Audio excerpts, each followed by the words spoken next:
മകനേ മകനേ നീ എവിടേക്കു പോയി? കരയാൻ കണ്ണുനീർ ബാക്കിയില്ല. കോരിച്ചൊരിയുന്ന വൻമഴ തോരാതെ പരക്കെ കണക്കെ പെയ്തിടുന്നു. ഒരൊറ്റ നേരത്തെ അശ്രദ്ധയോ ദൈവത്തിൻ വിധിയോ കുരുന്നീ നിൻ ജീവനെടുത്തത്. മിഥുൻ അവൻ മിടുക്കൻ, നാട്ടുകാർക്കെല്ലാം കണ്ണിലുണ്ണി, കാഴ്ചക്കാർക്കോ പൊന്നുമോൻ.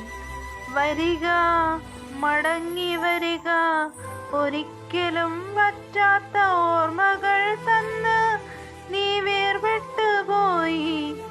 ഒട്ടും അകലെയല്ലാത്തൊരു ലോകത്തേക്ക്